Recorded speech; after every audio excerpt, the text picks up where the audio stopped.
Good evening, you fantastic and glorious degenerates of this floating rock that we call Earth. Welcome to Off the Wire. I am your host, Noel Olin, aka the Cajun Libertarian, and we have a banging show for you tonight, all focused on one subject: World War III. So get in the comments, let me know what you think as we comb through the content, because I really am interested in how close that you think we are, and if there's anything that we can do as individuals to kind of help curve the certain situation that we're going through right now. I'm going to be honest with you. A lot of this tonight is not good and kind of terrifying. And so let's talk about it, because it's going to be, obviously fun because it's interesting, but it's also very alarming, to be honest with you. And I think you're going to find out the same thing as we start to go through the comments, or I'm sorry, as we start to go through the content and we comb through your comments. So, as we get started, be sure to like the show, share it, subscribe to my YouTube channel, and Spotify, Apple Podcasts, Google Podcasts, all that, etc. Please do all of those things. This show is really taking off like in an unbelievable manner, of which I've never could have expected. So yeah, let's get going. Yeah, next on the Cajun Libertarian, Off the Wire.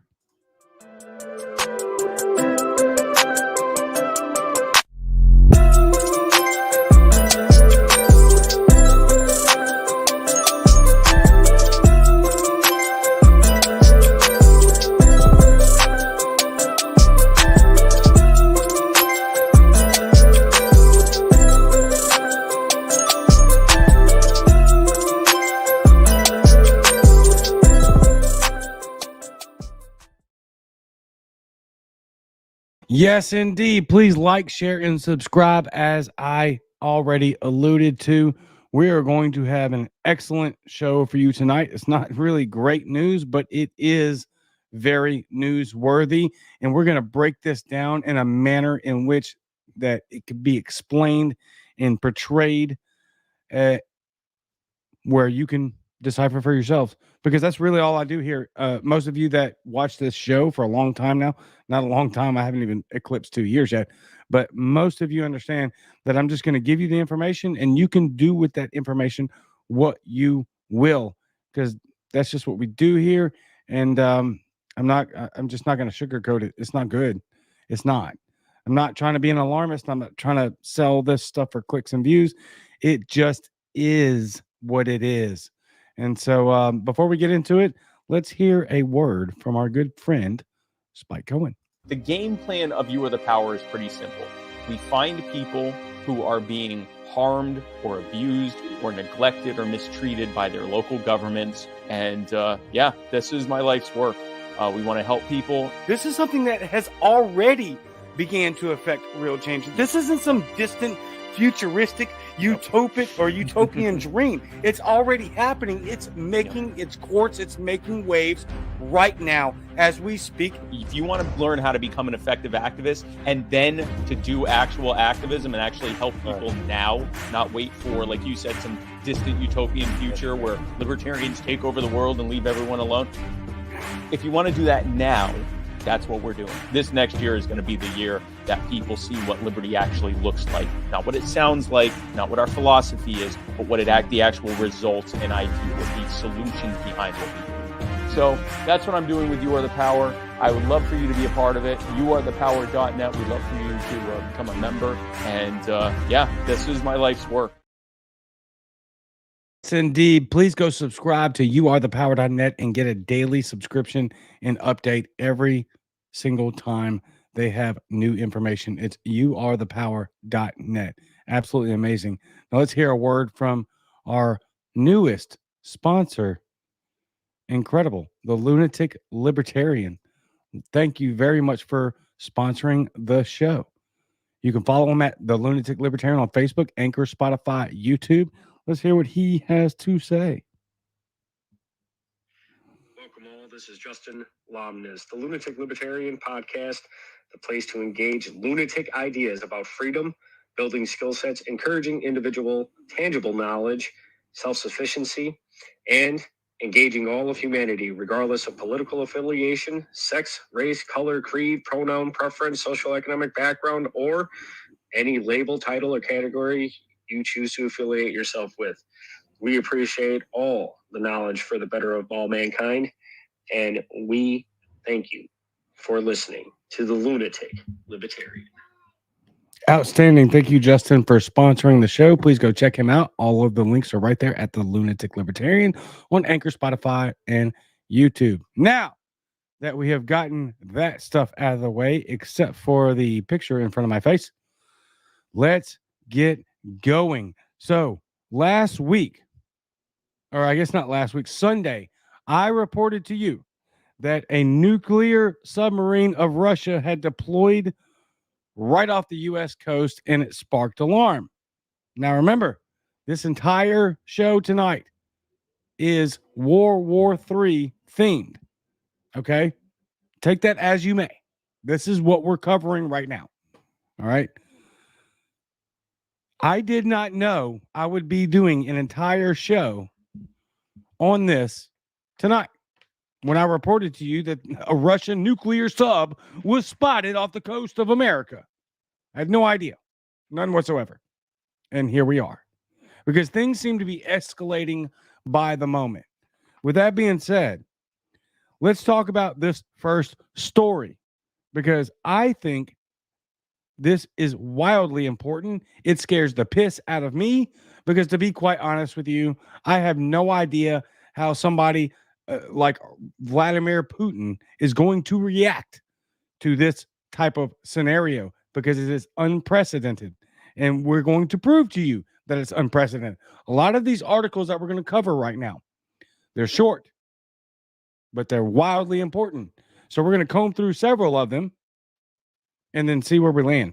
All right, first one up. Russians warned of nuclear attack after hackers break into country's TV services.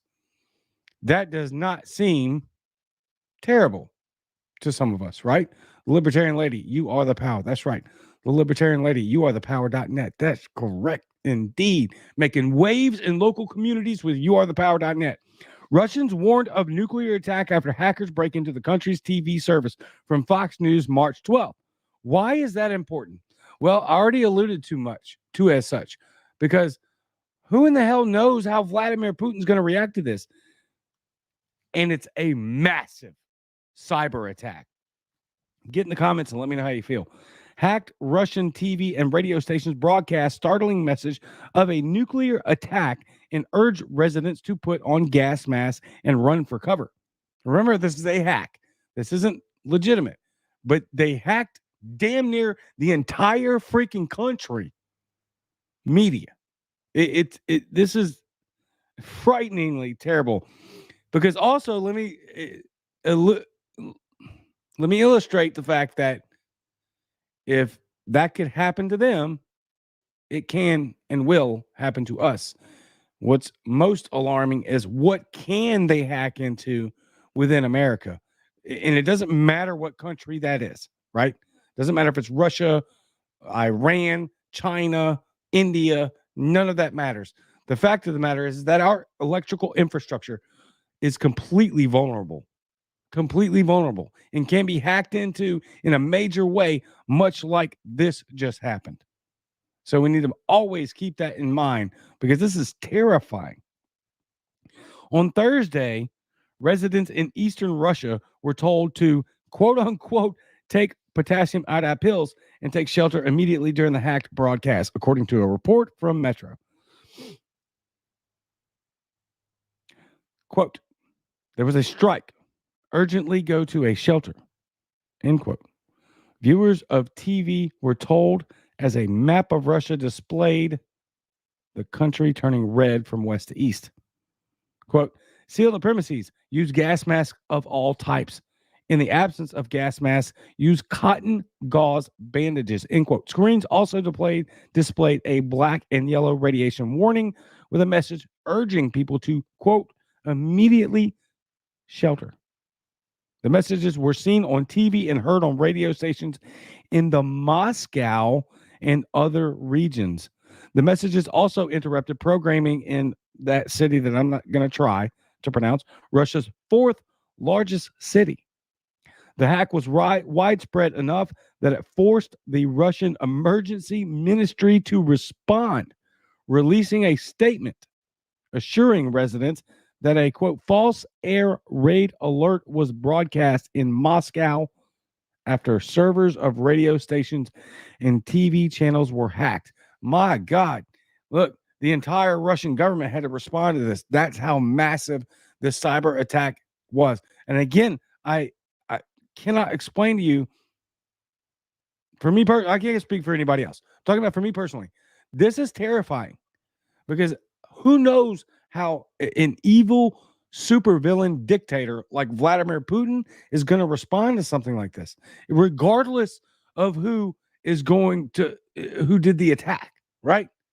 What does that matter, really, in essence? Because the West is all wrapped up in this. So even if it wasn't us, even if it wasn't UK, Germany, Poland, there's going to be a response to this. It was a countrywide cyber attack that displayed on national television and radio in Russia and caused widespread panic. So much so that the Ministry of Emergency had to respond and tell people to calm down. Hackers have frequently targeted Russians with messages of fake attacks since the country launched its invasion of neighboring Ukraine. Yeah, obviously, right? This has been going on, but nothing on this scale whatsoever. Not even close. It included a siren on February 22nd broadcasting an air raid alert and another broadcasting a missile threat less than a week later. The day before the latest hack, streaming services in Russia were hacked and taken offline during Russian President Vladimir Putin's address on the State of the Union. A group named IT Army of Ukraine, which formed shortly after the invasion, claimed credit for the original attack on the streaming services, but it has not claimed credit for the more recent dire warning on Russian TV and radio. Look, man, I'm telling you, don't take this crap lightly. I'm telling you, this is not to be played with. This guy is completely dead set on what he's going to do, and it ain't good. It ain't good. And so this is only going to continue to escalate the tensions in that region. And as I prefaced this entire segment with, there was a Russian nuclear sub, which has been happening, spotted off the coast of America, and continues to escalate. We're staring down the barrel of something extremely dangerous. And I'm sick of our freaking government escalating this. I'm sick of NATO. They should be abolished. We are the ones escalating this war. And who the hell knows who blew up the Nord Stream pipeline? Nobody has a clue who blew up the Nord Stream pipeline. It obviously wasn't Russia. Don't be ridiculous. Obviously, everybody watching this show understands that. And if you really, really know, like Josh says, oh, we know. Yeah, of course. Who in the hell? If you go look at the standards and the metrics required to make such an experience happen as blowing up the Nord Stream pipeline, a deep dive with underwater demolition, there ain't but a handful of countries on the planet that can do that, y'all. And why would Russia blow up their own main monetary source? That doesn't make sense whatsoever. I'm not saying it was us, but probably. I mean, this is the very, I can't even say the groundwork for World War III because that's already been laid. This is we're in the second and third stages at this point. We're in late stages. We're now stepping beyond a proxy war with Russia, and we're moving into a direct hot war with Russia. And you can make all the effing excuses that you want about supplying Ukraine, but man, look, wake up, get your head out of the sand. Don't be a cultist. Ukraine has the right to defend their borders. They do not have a right, and we do not have a responsibility to supply them with the money to do so. And who knows where that money's going? It's completely unaccountable. Nobody's keeping a track record of how that money's being spent. We have no idea how that money's where that money's going. And far be it for me to assume that the weaponry is going to do the same thing, to do the things that we are supposed to be doing with them, or they are supposed to be doing with them. Now, let's take a deep dive, a short deep dive, but one nonetheless, into what the world's largest nuclear arsenal holder has. That would be Russia. Russia has more nukes than we do. What have they been doing? I'm going to give you a couple of headlines here, and then we're going to walk this out chronologically because that's so effing important right now. It is frightening. First headline: Russia is building fallout shelters to prepare for a potential nuclear strike. Second, Russians are building bomb shelters amid fears about nuclear war. Third, amid Ukraine war, Kremlin orders nationwide bomb shelter overhaul. These dates are going to be extremely important. And like I said, those are in chronological order. Now, joining me online to talk about this is Rob McNeil. Now, Rob has almost 400,000 followers on Twitter and is a former local radio host, and also helped me pick out some of these articles for this show tonight because that's how important this is. What's going on? Hey, man, Rob, thank you for joining me on the show, man. How are you? Well, good. I appreciate you having me on. It's about time we get together. yeah, we've been messing around on Twitter for quite a while, dude. Okay, so you sent me this today when I was talking to you about what we're going through in the process of tonight's show, being we are on the brink of World War III. What are your thoughts? How close are we? Is there anything we can do? Well, I just bought another Geiger counter a couple weeks ago, if that gives you an indication. Oh, God, that's a bad indication, though. Yeah. So I kind of like I'm a black pill doomer that's very optimistic, if that makes any sense, and it probably shouldn't. But I think I get it. I think you plan for multiple scenarios at all times. But I'm kind of like a weird preparedness kind of guy.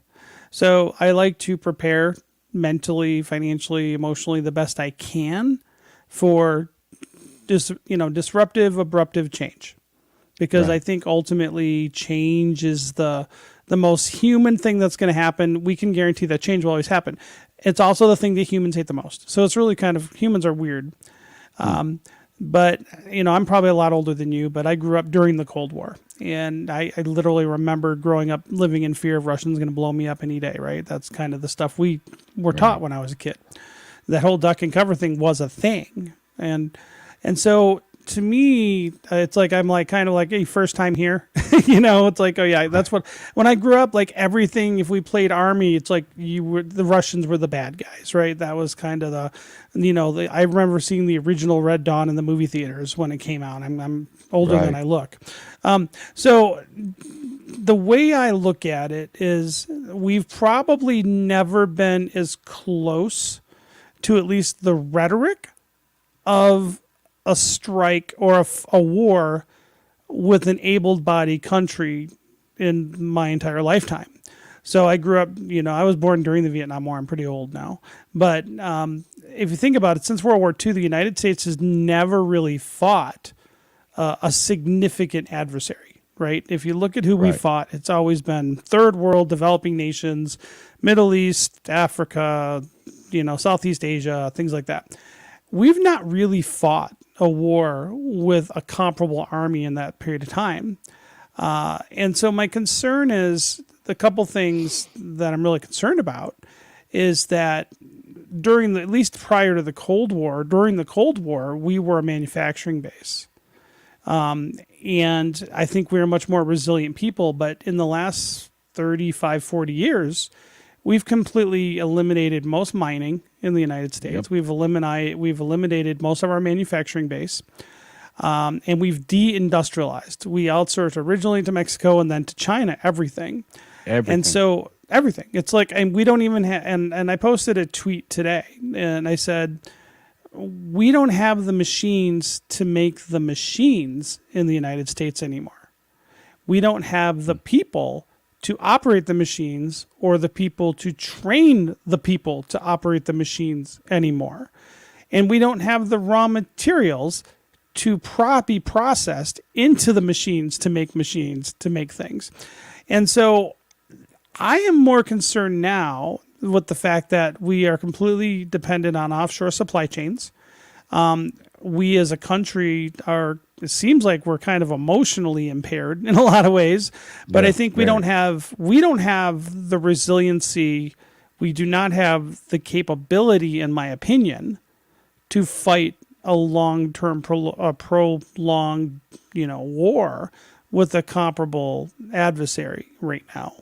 And more so, not even with Russia, but with China. If we have any war with China and our supply chain gets done, cut off overnight, we're done. Our economy is completely toast. And I think people will starve to death.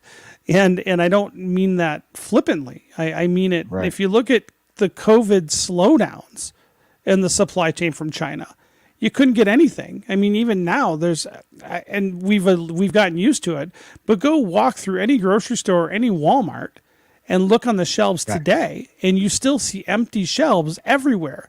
Now, when I was going to business school, we were told that certain box stores' shelves were the most expensive shelf space in the country, and they're never, ever empty because it's so expensive to not have a product there, to the point where people would bid to have shelf space in like a Walmart or a Target or what have you. And we've had nonstop empty shelves in Walmart. I call it the Walmart index in where I live in Utah since COVID started, and we still have it. You go to certain Walmarts, there's still whole sections that are just empty, or they only have one thing to front. And so to me, the supply chain is still borked from COVID. Now imagine, but that's what the supply chain was still moving. Imagine if overnight everything stopped moving. I mean, everything from China. So, and we can't handle that as a country. There's just no way we can handle it. No, there's absolutely no way that we can handle it. I don't think that people quite understand how much we have much of our supply that comes from China. So if there was a war with China, even if it was just a flat out 100% economic Cold War with China, first and foremost, a lot of our medications would be shut down. We get such a large percentage of our just antibiotics, for example, from China. So a lot of people would be screwed immediately. A lot of insulin, a lot of just antibiotics, a lot of basic over-the-counter medication, a lot of basic supply needs over-the-counter. It would be so massively disruptive that it would crush us. But I don't want to focus on China because I have China saved because we have so much content to cover that I'm going to have to put the China stuff aside, and we're going to talk about that later. But let's talk about this first article real quick. Russia is building fallout shelters to prepare for a potential nuclear strike. This is from the Daily Beast in 2017, y'all. Mm-hmm. So let's keep that in mind, because what we're about to walk through is a timeline of instances that we see this repeating, but not just repeating. We're watching it escalate in real time. Managers of the Zenit Arena, this is from the Daily Beast 2017, managers of the Zenit Arena, a giant half-built stadium in St. Petersburg, received an official letter from the Ministry of Emergency Situations. Remember, this is from 2017, demanding that they immediately create shelter facilities for wartime. The stadium under construction for upcoming World Cup 2018 is located outside the city boundaries, the letter said. But in case of a nuclear attack, it is the potential, quote, zone of war, destruction, and radiation fallout. Now we have this one from Newsweek, October 2022. Remember, that one we just talked about, 2017. This one, 2022. Russians are building bomb shelters amid fears about nuclear war. The demand for personal bomb shelters is growing, according to Russian news outlet 66.ru, which cited construction companies that specialize in building bunkers and homes. Russians are starting to build bomb shelters in their own homes as concerns about the potential use of nuclear weapons by Putin himself grow, according to the local media reports. Cromwell, a construction company based in the Russian city of, I'm not going to try that word, said it was a rise in requests, notably after Vladimir Putin announced a partial mobilization order on September 21. That's probably good there. It just continues. Now, let's get to the last one. Amid Ukraine war, Kremlin orders nationwide bomb shelter overhaul. This is from the Moscow Times, February of this year. This was last month. Bomb shelters across Russia are undergoing systematic inspections and repairs following a Kremlin order to upgrade the country's crumbling Soviet-era infrastructure, according to current and former officials who spoke to the Moscow Times. That's the first paragraph. I'm going to stop right there. So now what we're reading is just this year, last month. Now we watch this chronological progression where it was contractors and civilians and whatnot saying we need to up this stuff. Now you have the Russian government last month mandating that companies up their bomb shelter. Rob, your thoughts? I think they're doing what's prudent for them. I'm a big advocate of civil defense for anybody. I think nations, just like individuals, have a right to self-defense. And I think that the fact that we completely obliterated or neglected our civil defense system in the United States has been a travesty. So I think if you look at, think about it, the end of the Soviet Union, right? What happened? NATO, and going back to Gorbachev and going back to how Yeltsin, they were worried about NATO encroaching on former Soviet satellites. That's right. And we said we wouldn't, and we did. So when you look at it, we kind of broke a lot of written and unwritten treaties with the former Soviet Union. And we've been consistently militarizing and expanding NATO ever since. And I'm not pro-Russian. I'm not pro-anybody. I'm pro-American. I'm pro-my-community. Amen. But I can say that how it's being, how our foreign policy is twisted in the United States isn't 100% the whole picture. And I think if you really look at it, and I try to read both sides of every story. But the United States and NATO have consistently been militarizing former Soviet republics, and the Soviets don't like that. It would be like if all of a sudden the Soviet Union, think about the Cuban Missile Crisis in the early 60s, right? Yep. We were pissed off that they had, Soviet ICBMs posted in Haiti in Cuba, and we almost went to World War III over that. Now, what if all of a sudden the Soviet Union Russia started putting military bases in Mexico, Haiti, Canada? You think we'd be a little pissed off about that? I'm pretty sure we would be. And so that's the crux of this. And then, the crux of the Ukraine, if you understand any of the Ukrainian history prior to World War II, the Russian government went in and they did the Ukrainian genocide. They took over some of the best farmland in Central Europe. The Russians under, Stalin went in the 30s and 20s and 30s, and they called basically every middle-class farmer, peasant, they called them kulaks. They took over their farms. But here's the important thing that no one thinks about right now is they basically executed or starved to death all the kulaks. And then they took the land over and turned them into these community farms run by the government. And who ran the community farms? Oh, a bunch of people from Moscow that they imported to eastern Ukraine. And so if you look at the Donbass and the other eastern parts of Ukraine, they were literally colonized before World War II with ethnic Russians. And this is really important. Yep. And the primary language there is Russian, not Ukrainian. And the people really think of themselves, for the most part, as Russians. And so after the fall of the Soviet Union and the Ukraine kind of started uniting, and there's a lot of bad history. The Russians treated the Ukrainians like absolute shit. So I understand why the Ukrainians hate the Russians. Right. But the people in the eastern part of Ukraine are Russian.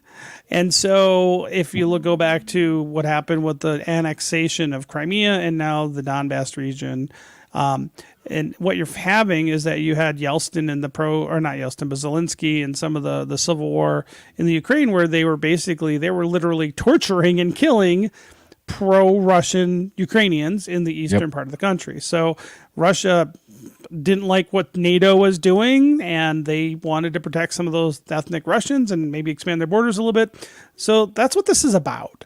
And so I think when you understand the history, I'm not saying it's right or wrong, but I think we have to understand what's happening. It's not just evil Putin, bad man take over all of Europe. That's nonsense.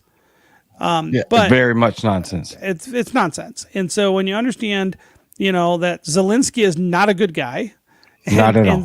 and he's corrupt. Ukrainian politicians are worse in some ways than Russian politicians were.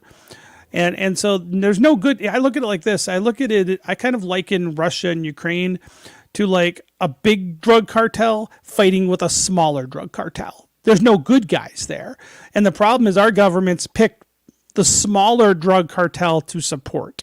And that's kind of how I see it, is that we're funding bad people to do bad things against other bad people that are doing bad things. And I don't want to be on any side of it. Personally, it's just ridiculous that we're wasting the amount of money that we're wasting on this, and I think we're setting ourselves up for things that I don't think we can suffer as a country if it goes to the mat. I don't think it's going to be a good thing for us if we go hot with Russia. And I think it's quite inevitable, to be honest with you. I see no way around it with all and who knows, all this stuff is all going to be somewhat propagandized. I wish we had some actual information, but we don't. And here's the thing that I tell people that claim to be, they act like absolutists when it comes to geopolitics. I'm like, just sit down and be humble for a second, because let me explain something to you. Even as a veteran of somebody that was a high intelligence security clearance, you're still lied to. You're still not given all the information, even with the high level security clearance. So nobody knows what's going on. But I will say that obviously a hot war with Russia, I think, is on the horizon. Obviously a hot war with Russia is absolutely horrible. Ukraine is one of the most corrupt countries on the planet, and that's been cited many times by multiple sources over the years. And we're just literally funneling money and weaponry to them. And if you look back at the track history of the United States, and this is what I kind of wanted to drive home here, something that you just said, like we're kind of playing both sides. That's like historically the American military industrial complex way.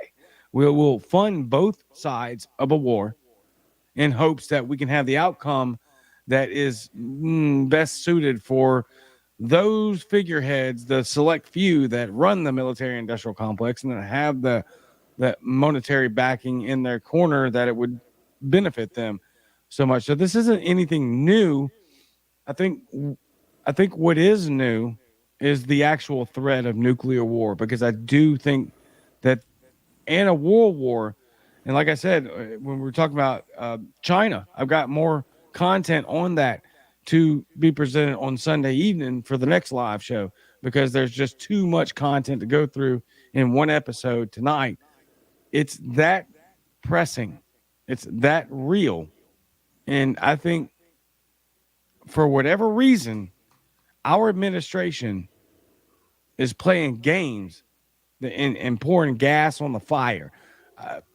I guess the best way I could explain it is that a war is the greatest way to reset the globe and all of Earth's governments in a manner in which that would fit more likely into a global government, right? So let's just take it home for a second. How many times have we've seen, and it's been proven that our own government will create a crisis and crises to come in and scoop up and save you, right? Well, and what they get in extension is more power. Yeah, So it's a Hegelian dialectic, right? It's like I think it's, I don't know if we're going to go to nukes. And I don't either. I hope we don't. I think, one, if Russia throws a nuke, everybody's throwing nukes. So, and really, there's no like, if you think of war as a profit center, right? And some people do. Like, nuclear war is not where the money is. Nuclear war is just keep making things that get blown up and that's what hasn't armor that happened gets yet. blown. Right. And that's what we've been doing, right? Is we're just we're draining all our, ammunition and artillery shells and everything else. That's where war's profitable, right? Where we just keep, building things that get decimated. They build things. But I mean, really, let's be honest, it's a year-long war and Russia's still there. I don't think Russia's getting out of there. And I think they're going to maintain, honestly, they need to broker a peace deal, but the Russians aren't going to leave the eastern region of Ukraine. I don't think that's going to happen. And NATO is throwing everything they have in them that's basically conventional, and they're taking heavy losses, but they're still there. So in a year later, that's a pretty big deal. And I think that says a lot about the capabilities of the United States and NATO to wage real conventional war. I think in the worst case scenario, I don't really see nuclear war is the most likely. I would see, if we're going to go hot, we're probably going to see a combination of things. I think EMP is probably the most devastating. And I think that's the one where everybody dies, right? Everybody's dead within a year by EMP in a very horrible way, but all the infrastructure is left intact. And really, people die because they don't have any food. I mean, people starve to death. That's what happens in EMP. Power goes out, no power, no insulin, no food, no transportation. And we just kill each other off. And then they just need to come in and mop up. Yep. And that's what happens. And to me, that's the worst case scenario. And I think it also would be more likely than a hot nuke war, because really everybody blows everything up with nukes. There's not much left. Let's just be honest, on both sides. I think that mutually assured destruction was the thing that we had beaten in our head, like in the 70s and the 80s. I don't think that's gone away. And I don't really think the U.S. wants to use them any more than the Russians or the Chinese do. But that's always that's always the thing that I always think about and this is where I don't know if the people in Washington are literally insane warmongers and they think they're going to just do a conventional war and take Russia down, or if they're literally just really pushing the rhetoric, but they don't actually mean it, like a paper tiger. And the thing is, I don't think we have the backbone and military readiness backbone right now to really go conventional with the Soviet Union or even China. I just don't think we don't have the manpower, and we don't have the weapons. We don't have the manufacturing capacity to wage these kind of wars now. And I just don't think that's realistic, that the people in Washington think it's realistic. I want to believe that they're just talking shit. And they're just trying to drain the military industrial complex, and then they'll just, back off in, a couple months, and then there'll be a negotiated ceasefire or something with the stuff going on in Ukraine. But I can tell you what does have me concerned, maybe 5%, right? I'm 5% worried that it's going to go to nukes. But I never had 5% in my brain worried about it before as an adult. I always thought it was never going to happen. Right. But the rhetoric that we're seeing from our politicians and president are absolutely batshit insane. And literally, we're pushing them. We're pushing them to want to fight. The fact that we're sending drones without transponders and stuff right to their borders or near them. And the fact that they literally pushed down one of our drones the other day, that's I mean, that could be taken one way or the other as an act of aggression. And I mean, if it was a pilot in that aircraft that the Russians dropped, I think that would be an absolute thing that would start a war. And so we've never been here in my lifetime. I'm in my early 50s and we've never been here before.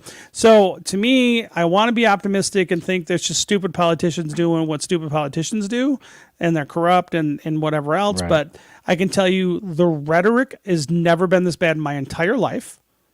And I mean, we're starting to have little snipes now. I mean, yeah, they took down one of our expensive drones, but what are they going to do next time? Is it going to be an aircraft, like Exactly. a manned airplane?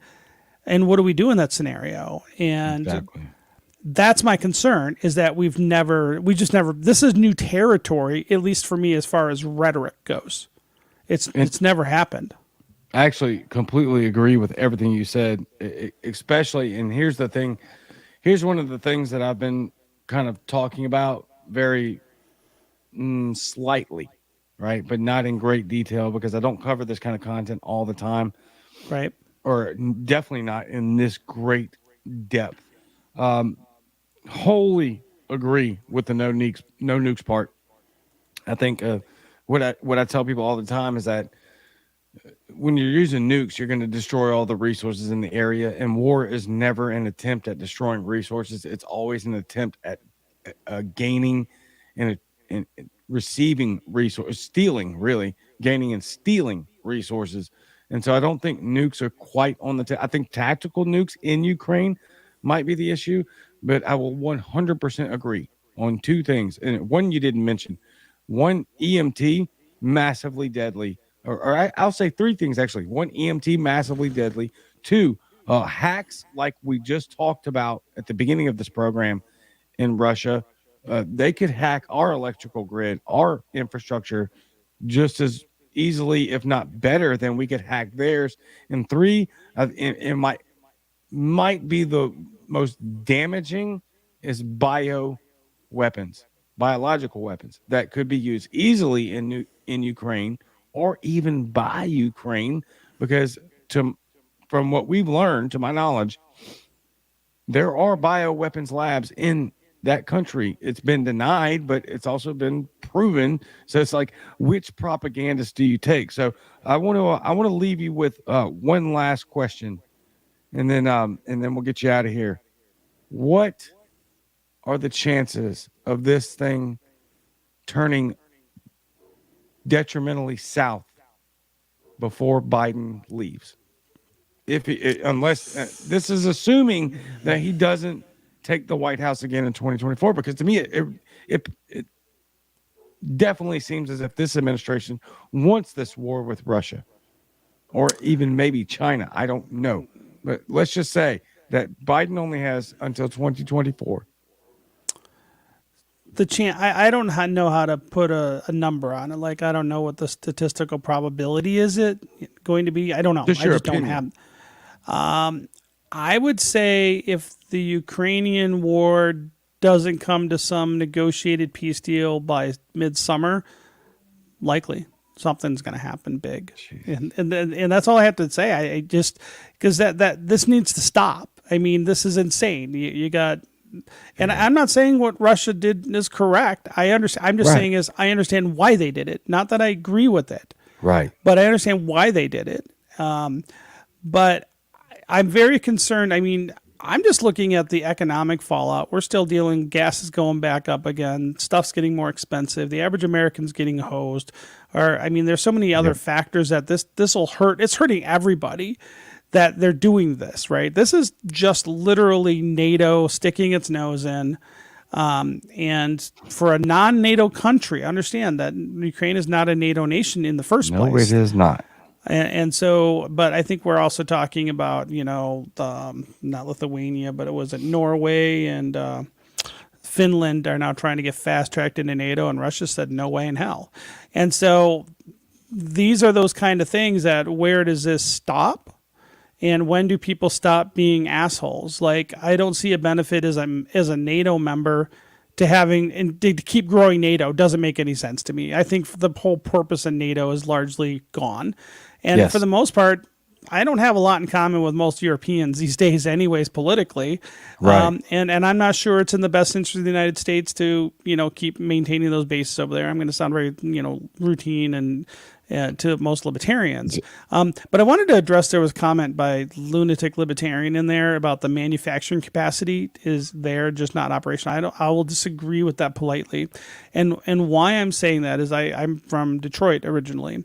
And I remember in the 80s, when we started offshoring all the manufacturing out of the Detroit area.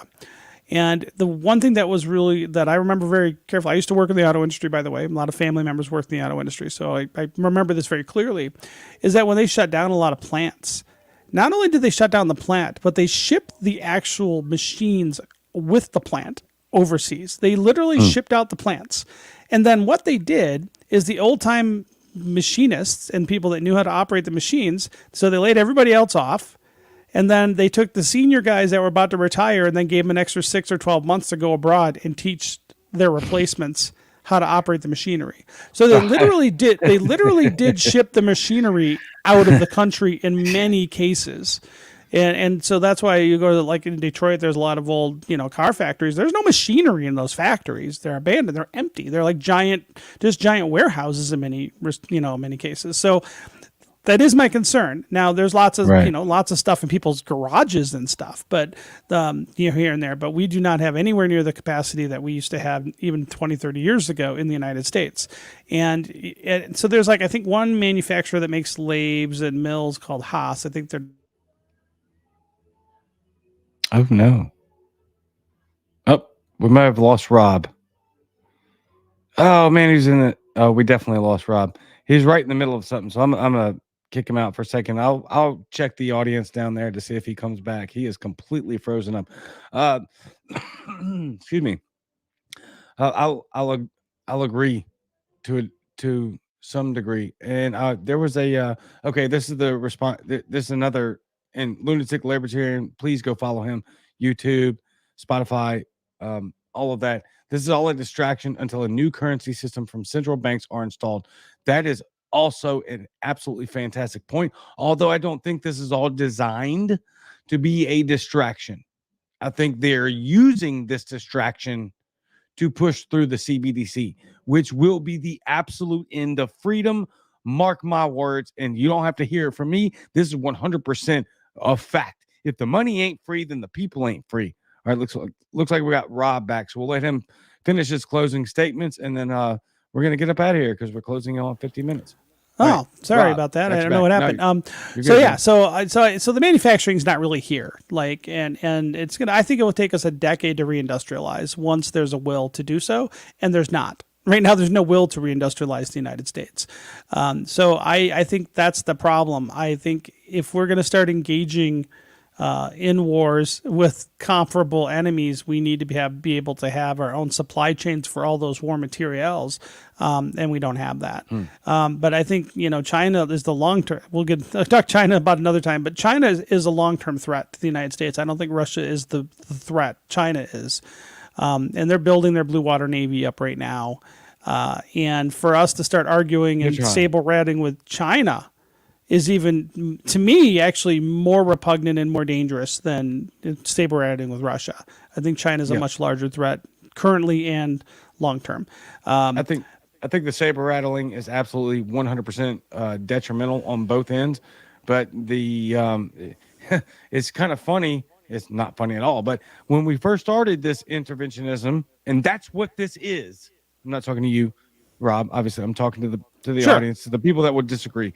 We are intervening. This is government, U.S. military industrial complex interventionism. We're supplying them with weapons, money, intel, soldiers to train their soldiers. We have people in Ukraine doing that. That's what this is. U.S. government interventionism in a place that we have no business being in. However, when this first started, Russia's GDP and their economic growth was barreling through the floor.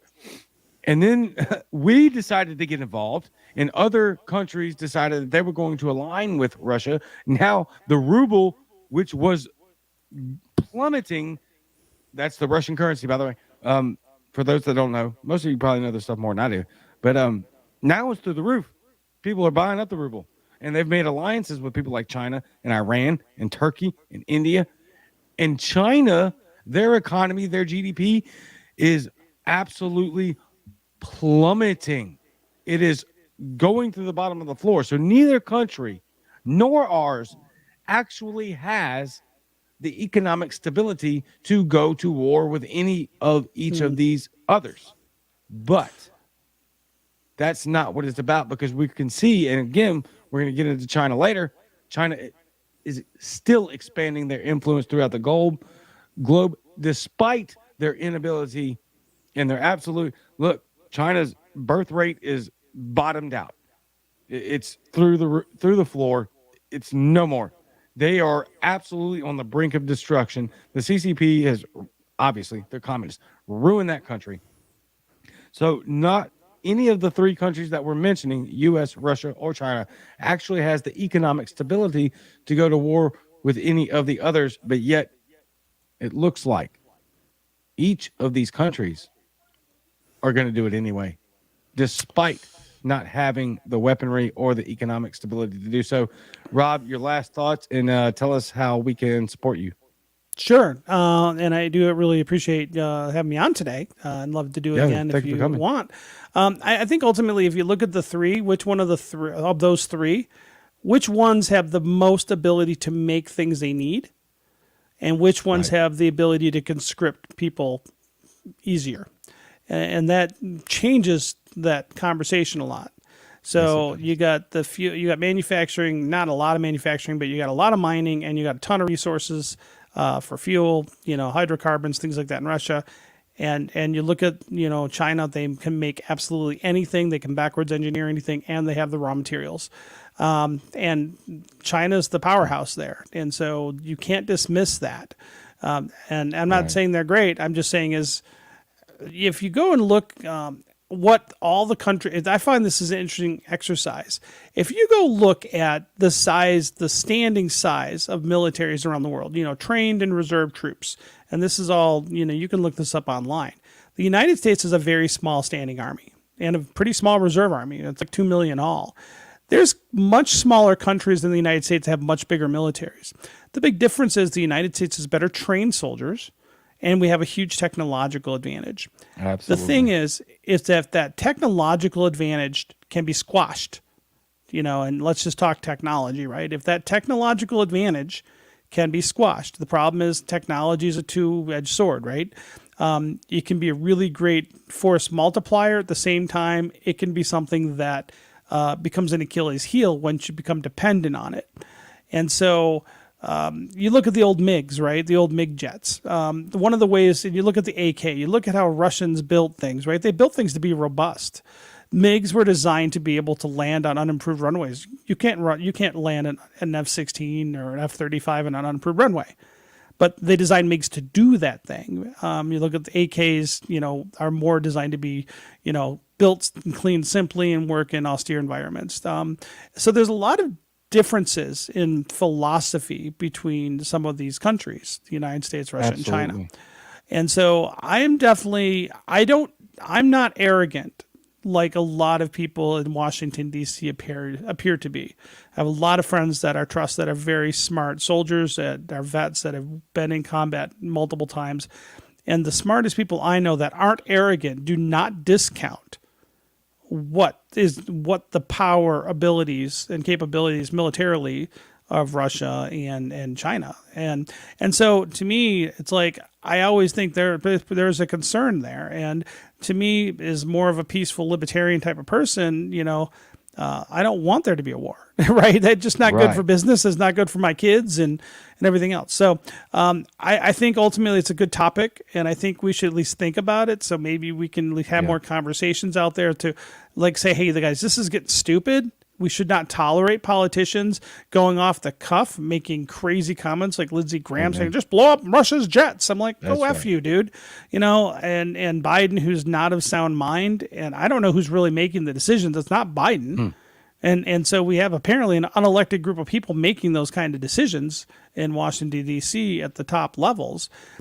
So I am concerned now because of where we're going, and it's mentioned in the chat here that economics definitely plays a big part in war, right? When companies, when countries' currencies fail, there's often wars.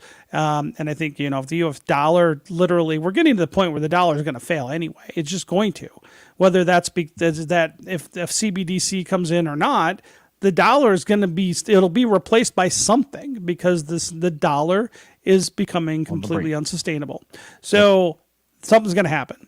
But that being said, I know we're running out of time, but I'm just Rob McNeely. You can follow me on Twitter. I'll shill crypto some other time, but if I'm co-founder in the Tusk cryptocurrency, we're a 5-year-old non-ICO, literally decentralized, open source project. We never sold tokens or coins, never did a rug pull.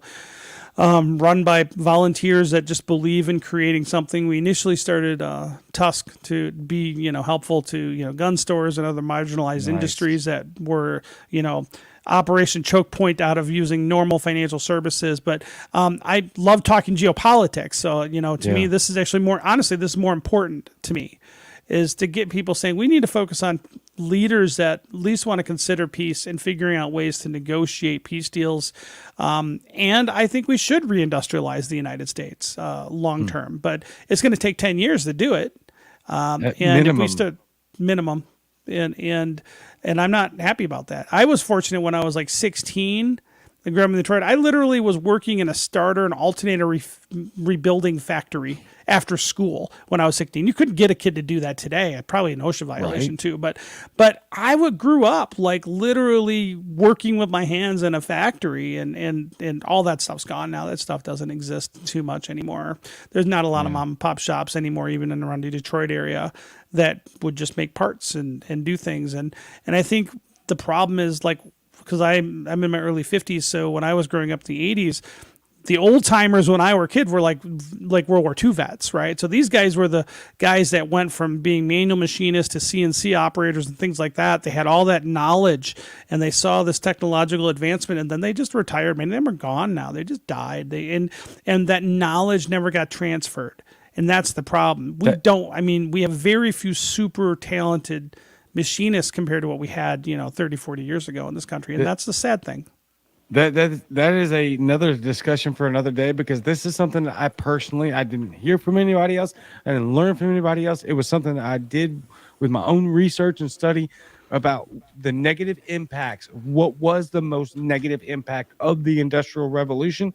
And let's put machinists aside, and let's just talk about generational knowledge. It was 100% the most negative impact that the Industrial Revolution had upon this country, was that we did not have multi-generational households post that. It didn't take long for that to end. It was, you're 18, go to college, go get a job, and go keep with the Joneses. That is a massive deal for me. So I love the fact that you referenced that, but that's not a rabbit hole we can run right now, but it's so freaking massively important on how much knowledge, generational knowledge, was lost in just the last 4 generations at best. You can really narrow it down to the last 3 generations, from grandparent to child to, parent to child to grandchild, etc., and so forth and so on. That is a massive ordeal. That's something that I think we need to get back to, and we may be forced to get back to. So anyway, that's excellent, Rob. Thank you very much, man. Thank you for joining the show. Sure. I don't know anything about crypto. That's why I didn't talk about it. Well, let's talk another time. I always claim I don't know anything either. I'm the stupidest guy in the room, so I like to be around smarter people than me. Same. But I think it's a true story though. I get another second. It's really funny. So I remember growing up, and all my teachers were like these hippies, right? The younger teachers were all, when I was in high school, were all like these hippies, right? And it's like, hey, you got to go into debt and go to college and get a good job, and working with your hands is trash, and all that kind of stuff. And that rhetoric was very common when I was growing up. And I think there's a whole conspiracy about, pushing people into student loans because they're the safest loans for banks, right? And so you have like this whole basically educational industrial complex, right, to get people into these, permanent debt, permanent slave debt, education debt slavery. And that's why I think that we should have a conversation about student loans and the government culpability to the student loan crisis that we have in this country. And I got some ideas on how it could be fixed in a way that I think both sides would actually support. But what came out of that is that they started pushing kids into college degrees is the only way you could be successful. And so it's really funny because like I do have a master's degree. I got stuck in that zone and I wanted to be better than my family. And it was I grew by up poor. design. But a couple of years ago, so I have an MBA, but a couple of years ago, I went to welding school for shits and giggles at a local community college. And I'm a full certified welder now. So I went to a 1.5-year program because I just wanted to learn a skill. I don't do it for a living, never done it for, living. I have made things for people, but I do it for art and I do it for making stuff. And I just like to build stuff, but I didn't grow up learning that stuff. And so as an adult, I've had to kind of get taught myself. And so I understand where it's like, as an adult, you're starting with like, you don't might not have certain hands-on kind of skills, but there are resources out there, but you got to get more people to say, hey, I want to learn that skill because I didn't have an opportunity. Like even when I was a kid, they got rid of auto shop and they got rid of metal shop and wood shop in high schools. I don't know how it is where you are, but a lot of that stuff just got wiped away. And I think that's the problem, is that we don't even let kids explore those things. And now you look around and plumbers and electricians that actually know what they're doing, like make really great money now because there's so few people that know how to fix anything or actually do anything with their hands. So I think there will be a pendulum swing. I wish there was a national effort to make, being a tradesman like a real craft that we respect, like a full-blown 4 or 5 year apprenticeship, not through a union, but I mean where we actually respect crafts and tradespeople instead of trying to treat them like garbage like we do in this country. And then professionalize those trades so people say, hey, you can be a doctor or lawyer, but you could but there's also great respect being an EMT or going through and being a plumber or an electrician and say, hey, these are respectable professions. But we don't have that now. In Europe they do, which is interesting. In like Switzerland and Germany, if you're like if you're like a welder or a blacksmith, or they go through like a very lengthy apprenticeship program. By the time they come out in like 4 or 5 years, they're like amazing artists. They're extremely skilled, and they're really respected in those countries. And I think we should recreate that. I think that's a cultural thing. It is a cultural thing. But it was all these teachers that I think were bribed by banks to like push kids into student loans because they were too snobby to, I don't want to work my hands. I'm academic. And I'm someone, my wife has an advanced degree. She's a doctor. I have a master's degree. But my wife and I, we have very different opinions about education and we've educated our kids very differently because of that, because we both agree that the education system sucks. And we also believe that student loan debt is a trap. And so I think that we could get back to reindustrialize the United States. And then, hey, maybe we're the big guy. Here's the thing, though. If we're a really amazing industrialized nation that's not in debt out its yin yang and we have a high standard of living and, we don't have starving people and we have healthy people and, we don't have to fight with other countries. We have everything we need in this country.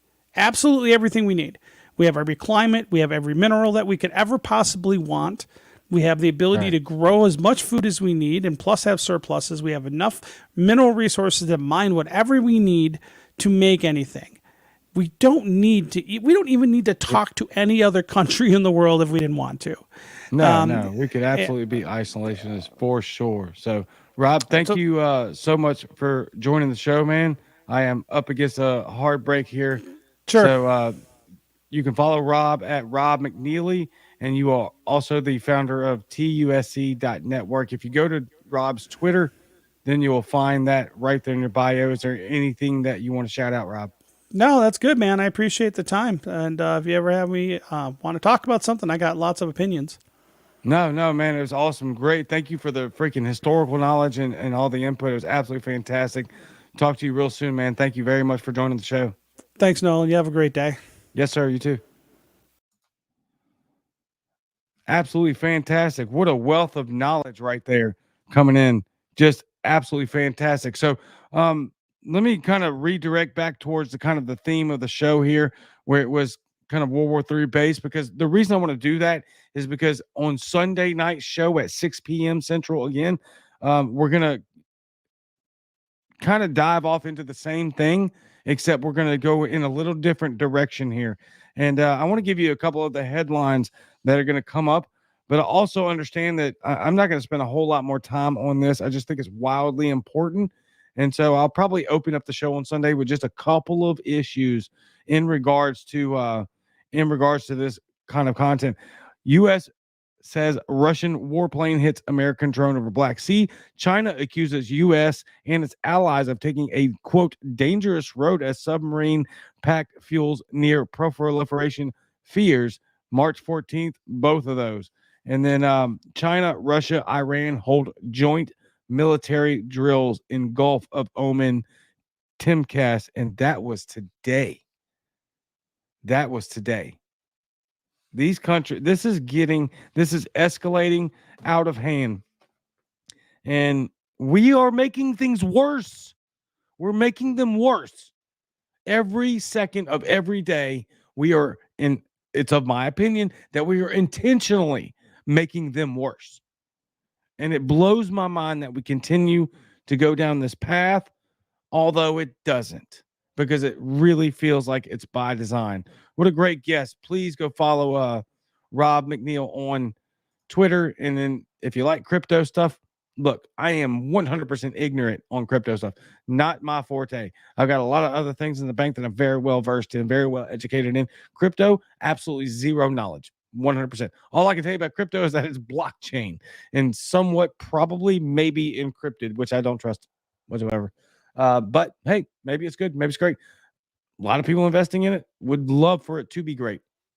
However, Rob is somebody that you would love to talk about when it comes to cryptocurrency and when it comes to TUSC and photography. Actually, he's a photographer. Like I said, he's got almost 400,000 followers on Twitter.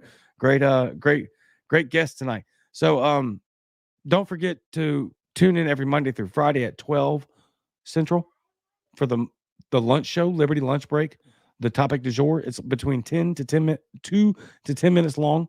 It airs every Monday through Friday. I kind of got away from it for a second, but all of a sudden it just started booming. And so I'm picking it back up every day this week. Has a show. Tomorrow's already recorded. Friday's already recorded. Fun stuff. Very much fun stuff. And then Wednesdays and Sundays. Let me explain something real quick.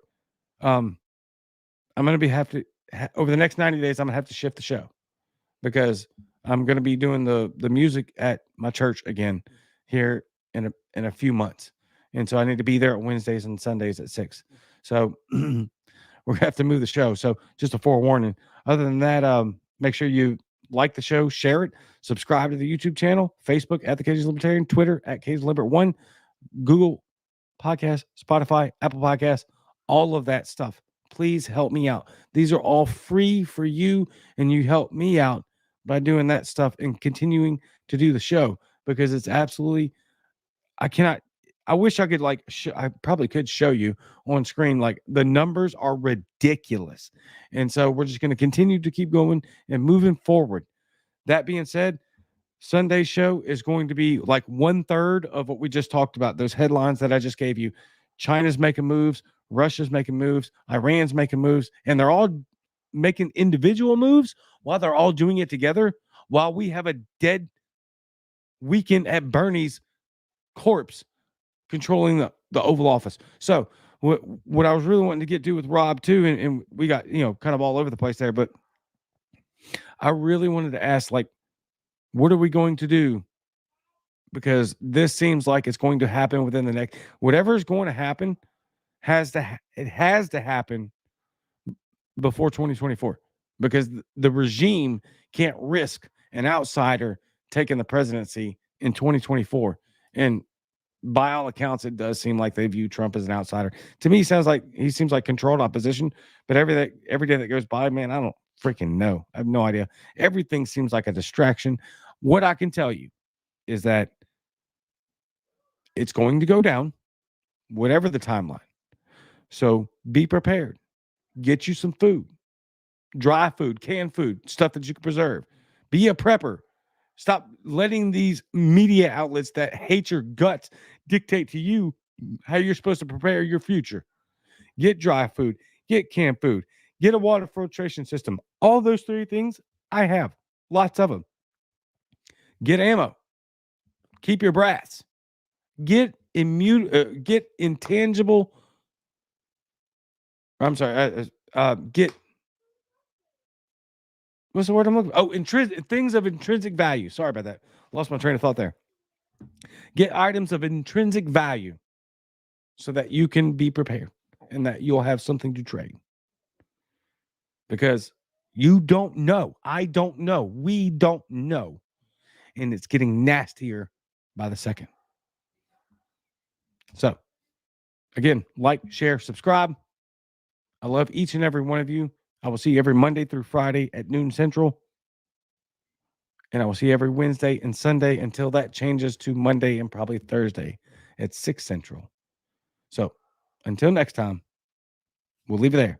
Until next time, same Cajun time, same Cajun channel. Galatians 2:20, and I'm out.